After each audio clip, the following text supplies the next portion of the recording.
Everything is getting canceled left and right, but WWE, UFC have been the few holdovers. They're trying to run shows despite a global pandemic, one that is affecting people economically, health-wise, a little bit of everything in between. It has affected a majority of the world, across continents, states, you name it. But WWE keeps plowing on. UFC, well, you're about to hear that didn't really happen with them. What's up, folks? Fred Richani, TSC, the Sports Courier Podcast, your home for pro wrestling news updates, interviews, and everything in between. If you're new here, please consider subscribing and enabling notifications. So, first things first, UFC, which I know is not totally related to WWE, but WWE is technically sort of a combat sport, canceled UFC 249. And in an embarrassing end to the saga of UFC President Dana White trying to run shows despite the obvious health risks, ESPN, actually a top ESPN/Disney, the parent company executive, had to go up to Dana White and be like, yo, you can't run this show. You got to stand down. And, well, UFC 249 is no more. Now, why is this relevant on a pro wrestling show? It's relevant because, well, UFC, WWE, similar business models. Direct contact with opponents. Other sports pretty much shut down all across the world. The WWE and UFC were the two holdovers.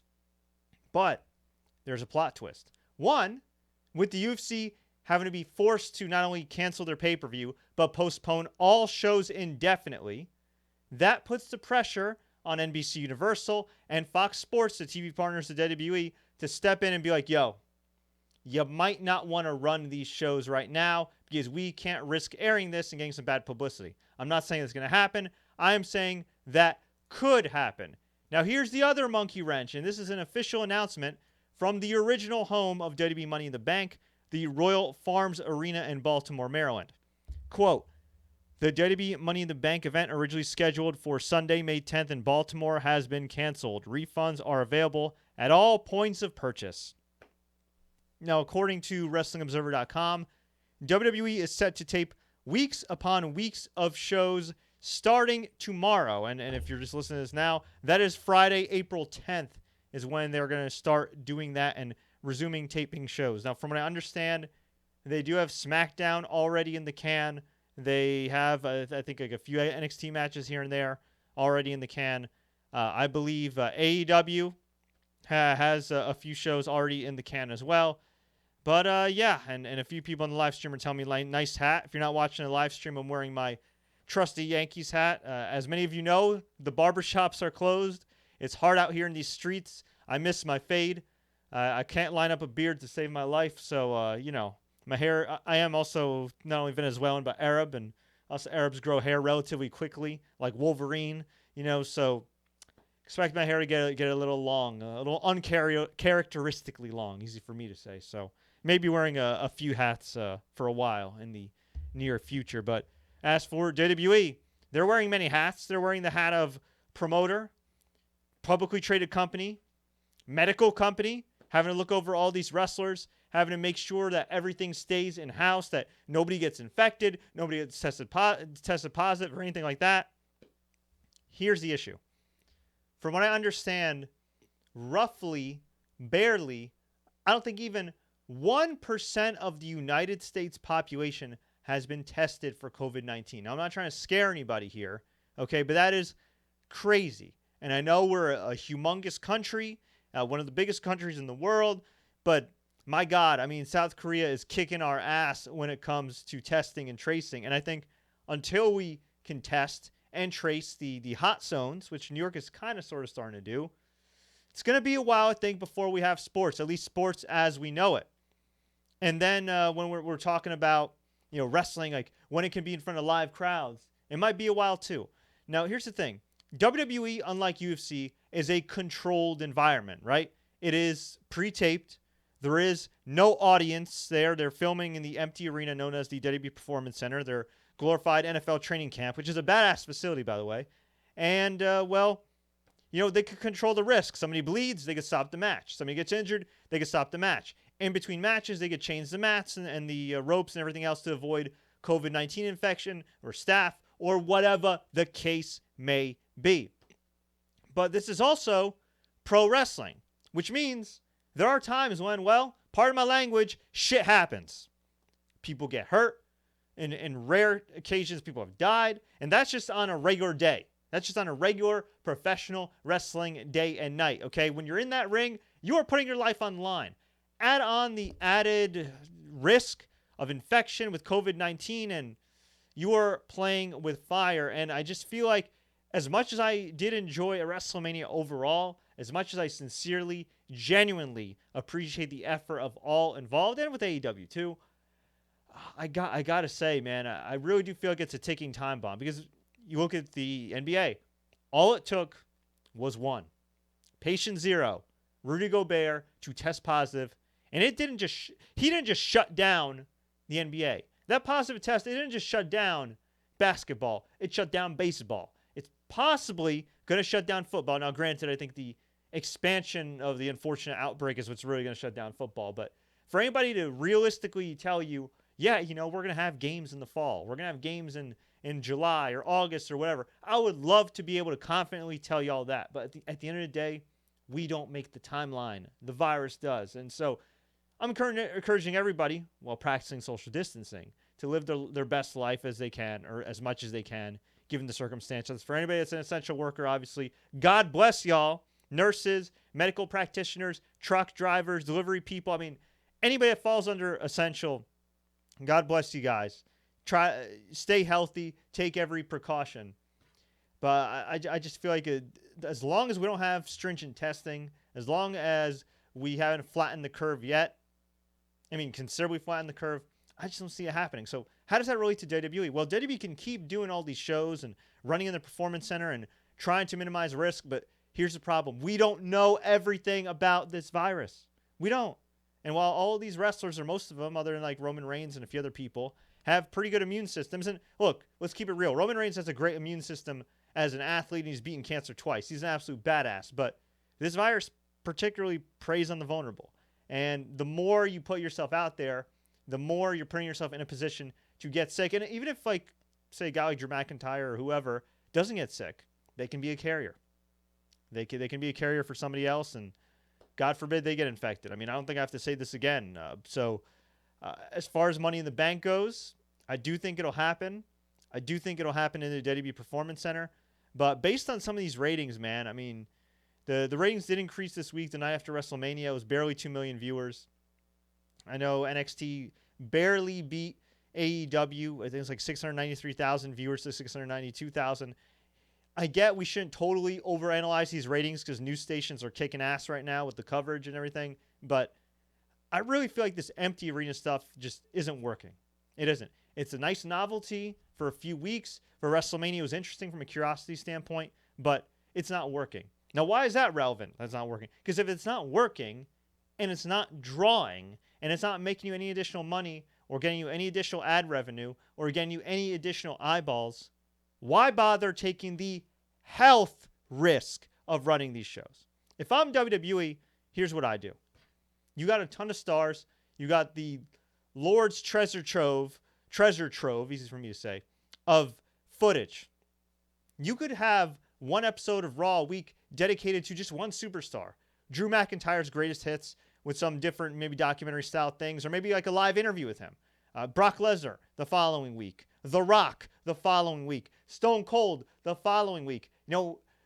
Big up your history. Promote your history. Edge, same thing. And I'm sure they have a few other matches taped here and there. Maybe they have some stuff they taped for main event that's not seen by a wide audience. They could air in between some of this footage and everything. But that's what I would do. Why take the risk? Same thing with AEW. I get AEW's got to run shows. They just signed a new contract. But, man, I got to say, when I watched AEW Dynamite, I know a lot of people thought that Britt Baker was cool, that she busted up her nose. And, look, she's an absolute badass, and I respect the hell out of her. And she's actually grown to be one of my favorites. But she had a bloody nose. She continued the match. She's bleeding all over the place. She's bleeding on her opponent. And everybody's giving her props. And look, from a pro wrestling toughness standpoint, I give her props. She's a badass for continuing that match. But the point of a head coach or a promotion or a sports team, whatever analogy you want to use, is to protect the athletes from themselves. Why somebody didn't think, hey, let's stop the match reshoot it with her nose cleaned up is beyond me. Now, this virus can be transferred through liquids, through bodily fluids. Now, certain bodily fluids, according to WHO, don't pose as much of a risk. I'll leave it at that. Still, why take the freaking risk, especially when you're not making money on ticket sales, and especially when you're not making money on pay-per-view, and especially when you're not making money, period. You're getting TV money anyway. You don't need anything else right now. You could still air highlights and promote your merchandise. Anyway, I wanted to take this time to also, not just rants, but tell y'all about the latest wrestling news. If you don't know, Io Shirai is the number one contender for the NXT Women's Championship. She's challenging Charlotte Flair at Money in the Bank, wherever the hell that's taking place, which I guess it is going to be in Orlando. Johnny Gargano defeated Tommaso Ciampa. I did not watch this match. I tried to. It was filmed cinematically, similar to the Boneyard match. Nowhere near as good. A lot closer to the Last Man Standing match, which I didn't think was very good. And that's coming from somebody that's a big fan of Edge and Randy Orton's work. Johnny Gargano did beat Ciampa, by the way, I believe with the help of Candice LeRae, and they teased Killer Cross and Scarlett Bordeaux feuding with them as they were looking on, I believe, in the car. There are rumors running rampant that maybe, just maybe, WWE would book Sting versus Undertaker in a Boneyard setting. I think that's more speculation from the fans. Honestly, I haven't heard anything. But that would be pretty badass if it could be safely done. Edge said this on the Corey Graves podcast after the bell about his Last Man Standing match. It wasn't even anything that we realized we were just going. And again, it was just ad-libbing and fighting. So they ad-libbed 42 minutes of that. By the time I was done, someone told me it was like 42 minutes long. I was like, really? Okay, well, damn, cool. My mind is good. I'm very, very proud of it. I heard there's feedback that it was too long and it's this and that. Listen to me. All of the feedback I've gotten personally to myself or social media feeds has all been positive. And he said Bret Hart called him and told him he loved it. Okay, cool. Look, I'm not hating. But he also went on to say that he says that people shouldn't be complaining about a wrestling match during a pandemic. I would like to respectfully disagree with Edge, who, by the way, I'm going to be showcasing an interview I did with Edge a few years ago on this podcast in a few minutes. But Edge essentially said, come on, they're also the same people that are going to complain that Bill Goldberg and Brock Lesnar went for 4 minutes. I just think there's a segment of people that not enjoying things and dwell on negatives. Look, people are allowed to like or dislike what they like or not like. They just are. I don't get this never-ending attitude in pro wrestling that you can't criticize or you can't say anything without, oh my God, you criticize the wrestling match. Oh my God. People criticize me all the time. People criticize broadcasters all the time. People criticize sports. There's sports betting, right? You bet on basically who you think is going to do well, who's going to absolutely suck. There's Super Bowl odds. There's Yelp. Okay? There's movie reviews. There's Metacritic. There's Rotten Tomatoes. Who cares? If Bret Hart told you he liked it, that's it. Good. There. Move on. Oh, man. Listen, I don't want to raise my voice here. I like Edge a lot. I have a lot of respect for Edge. I'm not going to hate on Edge. I'm just going to say I respectfully disagree.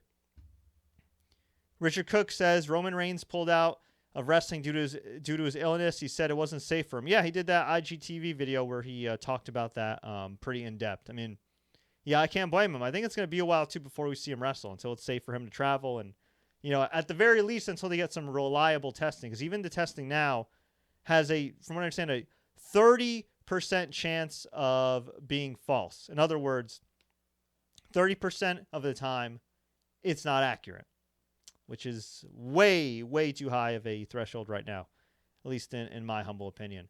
So, yeah, the only confirmed match we have right now for Money in the Bank, or is Io Shirai versus Charlotte Flair for the NXT title, which should be great, even though the wrong person will probably win and retain the title. Such is life. But I think that will be one hell of a match. As for who I would book Drew against if they do run it in the Performance Center, man, that's a good question. I see a lot of people asking me that. I mean, you could find a way to get AJ Styles in contention, even though he's lost a bunch of big matches. That'd be kind of fun. At least they got the Big Show match out of the way.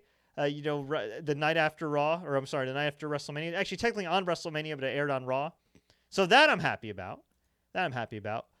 JJ Richardson says, "What's up, TSC News? I enjoy watching y'all. Thank you guys for watching. By the way, thank you to everybody who tuned in to all our WrestleMania coverage. Just want to let y'all know, too, I just uploaded a Throwback Thursday clip the other day, actually today, with Dan the Beast Severin. Dark Side of the Ring on Viceland aired an episode on WWF Brawl for All. I actually interviewed Dan Severin 2 years ago about Brawl for All, and that clip where he specifically talks about Brawl for All and how awful an idea it was is now up on TSC News. But anyway, folks, before I go, I want to play you guys an exclusive interview I did with Edge back in the day. This was just a couple of years after he retired, when he thought he'd never wrestle again. He was diving spearing headfirst into the acting world. So please sit back, relax, enjoy. And if you like this podcast, please like, share. Don't forget to subscribe and enable notifications once again, because we got plenty of updates coming along. Until next time, as always,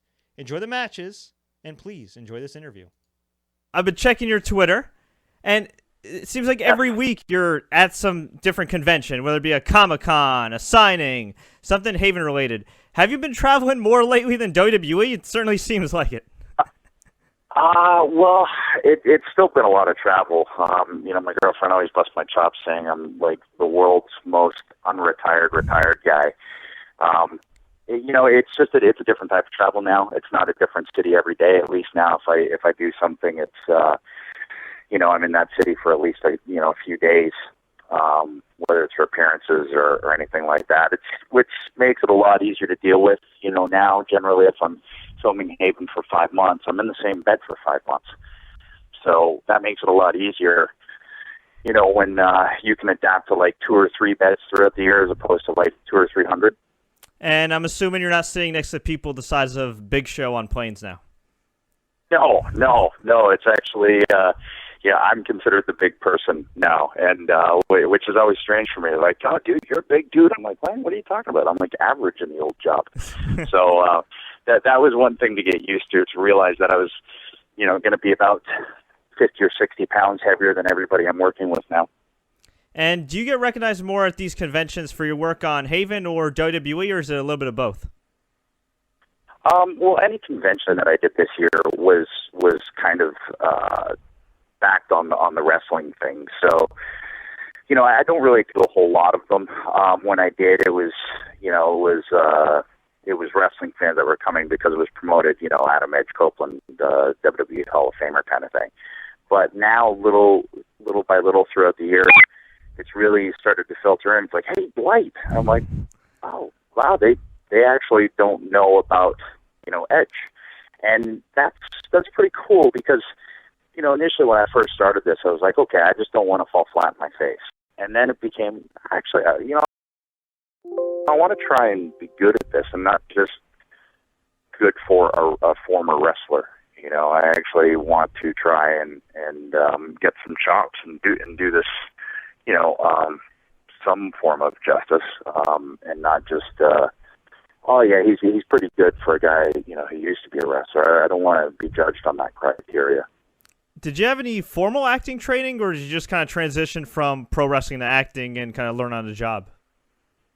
Initially, it was just learn on the job. It was kind of all fell into my lap, and I fell into their lap, and it was just kind of figuring out as I went. And there were some similarities. Obviously, it's all performance based, but with WWE, it's kind of instant gratification. Right away whether something worked or not. So whether to take it down a certain path or take it down a different path. This was a lot, it's repetition. But the luxury of it is that you have a script now, and you can sit down with that script, for a week or, I personally like to sit down with the scenes that I have the next day, the night before, and really just kind of go over them and try different things. I never had that luxury before. It was the way I like to do it, at least, was go out there with maybe 5 or 6 bullet points and, fill 10 or 15 minutes on live TV. So there's similarities, but there's a lot of differences. And this was, I was just kind of learning, flying by the seat of my pants. This year I finally took some classes, and I had some downtime after my neck surgery. So I thought, okay, I got to actually try and put some work into this to try and improve my craft. How's your body feeling? Feels pretty good. Feels way better than when I was getting thrown around. You know, you start to realize what your new normal is. You know, when you're doing that job, you're just kind of in a constant state of pain, really, and there's this kind of weird fog that happens when you travel that much, and you don't realize how you don't really carry on conversations with people anymore. You just kind of grunt and get to the next, you know, gate or you know, the next arena. So being retired from that now, I realize, you know, how beat up I felt. As it kind of gradually wore away, I was like, wow, I'm starting to feel like a human being again. I was, you know, I was beat up, but, you know, I wake up, I have energy now, you know, and can do everything essentially that I used to do besides, you know, the actual wrestling. Is there anybody either on the cast of Haven or somebody that you know in the industry that's your go-to guy or girl for acting advice? I'll take advice from anybody. You know, I'll sit down with whoever I'm doing my scene with and, you know, pick their brains. Everybody's been on Haven's been really, really cool and understanding and kind of knew that I was jumping into this thing, you know, brand new. So, it's been nice in that respect to be able to just kind of go, hey, what do you think about this? What decision would you make? Or, what process do you kind of go through to get ready for something like this? So it's been really cool that they're willing to do that. And then I've never had a problem asking for advice. I'd rather do that than think I know it all and not know it all. Because when do you ever really know it all? Of course. And when you were a wrestler, was there ever a thought in the back of your mind thinking, hey, you know what, maybe I should try this acting thing? And of course, you did Bending the Rules for WWE Studios. Was there any point before you started with Haven that you said, you know what, maybe I should try movies after wrestling? No, it was never a plan. I never even thought in those terms. I was like 100% focused on the job that was in front of me, which was WWE. Yeah, I mean, that was all I ever wanted to do. So, you know, while I was doing it, I wasn't starting to look at other things. I was really focused on that. And for me personally, at least the way I'm wired, I had to be that way. I had to focus entirely on that, or, you know, because it's so draining, if you're not, you're going to quickly get weeded out of the system. And, you know, being there for 15 years, that for me was the way I had to do it, because if I started spreading myself any more thin, I would have been gone way before then. I had offers throughout the years, and it didn't appeal to me at the time. You know, I was fully immersed in doing, you know, WWE, you know, but I had to retire. So what do? Well, okay, let's see. What is there to do? The Haven role just all kind of fell into place like 2 days after I retired. So it was kind of a nice little bit of serendipity, and it just worked out, but it wasn't anything that I was, you know, working toward. What happened is I enjoyed myself a lot. It was a lot of fun, and it was still a creative process that I was able to kind of dip into, and that I realized I needed.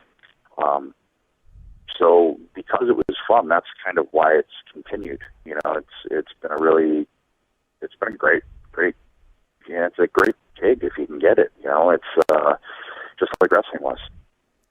Do you have a sense of camaraderie with the cast and crew like you did with some of the guys in WWE? It's a different kind of camaraderie. You know, it's much less political. It's a little bit more of a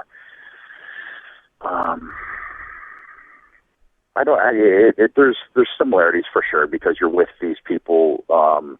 You know, in wrestling, you're with them more than you are your family. With this, with acting, it's you're 5 months together, and then suddenly you're not. So there's kind of like a re-entry into normal everyday life after that. Whereas with wrestling, you never had that re-entry. You are always in it.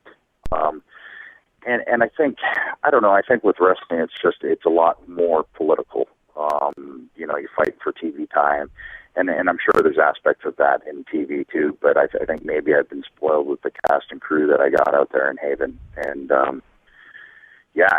I'll go play badminton with Lucas and his daughter and his wife after work. It's just I think it's easier to develop a friendship in that setting. Your character, Dwight Hendrickson, is a pretty cool dude. He's also got a facet that the Edge character didn't have, which is a facet of vulnerability. Was it a challenge playing that character? It was actually, because, with Edge, it was always the vulnerability was as a bad guy, and you're kind of scooting on your butt, and there's a little bit more of that over-the-top, evil kind of curl the mustache type of vibe.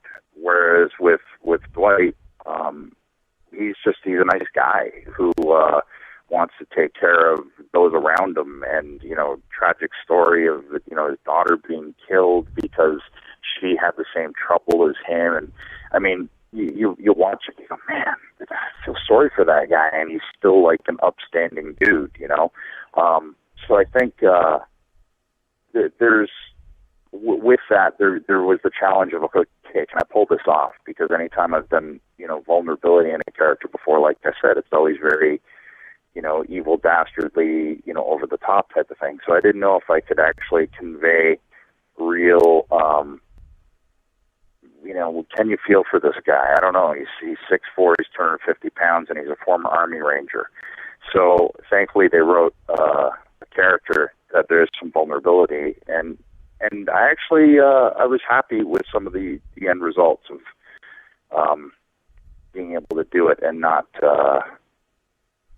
have you think, okay, well, that guy's bigger than everybody else, and he's just kind of the big former badass. I'd like to think you look at him and go, man, he's a nice guy. I feel bad for him, and if you can do that, maybe you've done your job. I don't know, but it was a bit of a challenge initially to say, okay, can I do this? I'm sure it was a challenge. Obviously, at times, maybe I'm sure you must have felt like you were out of your element a bit. When did you finally feel like you were really part of the Haven crew, where you felt like you were kind of right at home and hitting your stride? Probably the start of my second season, which was the third season, because I wasn't just the new guy coming in and doing 4 episodes. It was like, okay, I did 4 last year. I'm here for more this year. It kind of, I hate that term, organically grew, but it really did. It was kind of it was supposed to be 1 episode that turned into 4, that turned into more. And part of that is because of how comfortable, I felt with everybody, and I guess how comfortable they felt with me. So it, by the second season, I started to feel like, okay, I feel like this is, a new home. And by this season, I coming in with more tools, and then knowing everybody that just, that much more, and knowing my surroundings too, knowing where I was going to be living, and, kind of the lay of the land. It all kind of helps with what you got to do at work. Does it feel weird to walk through doorways and not have pyro and Alter Bridge blasting in the background? Well, actually, that's part of my contract. Anywhere I go, including at home, I make my girlfriend, she has to provide pyro and Alter Bridge at all times. And sometimes the guys will come and play live, even though there's nobody here. Just strictly in the house. As I walk out of the bathroom from my shower, they'll cut right into it. Pyro goes off. It's not quite WrestleMania pyro, but it's still pretty substantial, especially in this neighborhood. Close enough. And when you're on the red carpet for Sci-Fi, do you ever get inclined to do the 5-second poses, or have you learned to have self-control after all these years?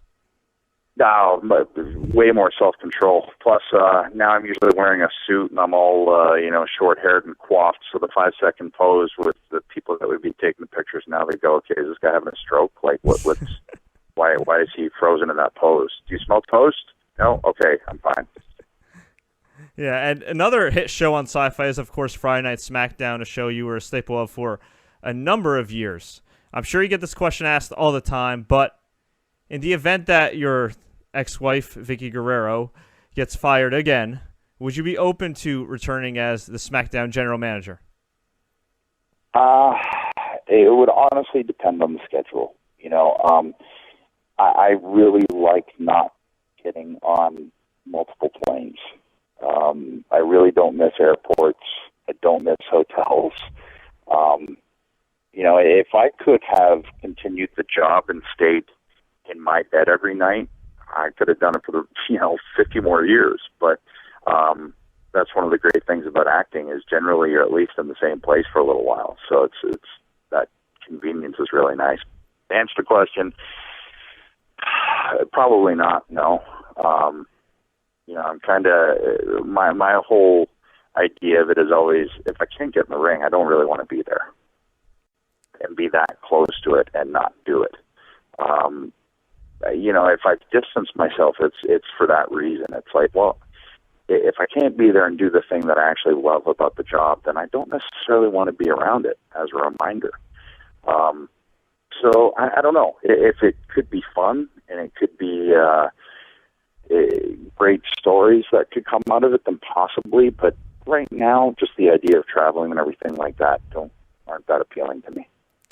Oh, man, I thought Mick Foley was the king of cheap plugs. We actually asked a few viewers if they wanted to submit some questions related to Haven and your life after wrestling. And from Paul Lazenby, Fred, can you ask Adam Copeland about his involvement in my soon-to-be best-selling book, When We Were Bouncers?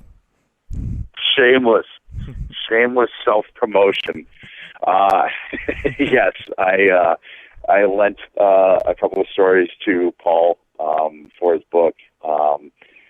Because there's some ridiculous stuff that we encountered before any of us ever got to WWE. And generally, most of us were bouncers to supplement jumping around in tights on the weekends, So, I had a couple of, pretty stupid stories over the years from bouncing in, various little dirty nightclubs and stuff. So,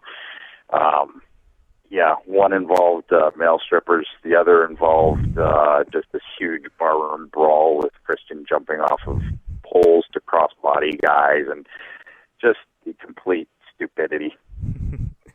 We have another question here.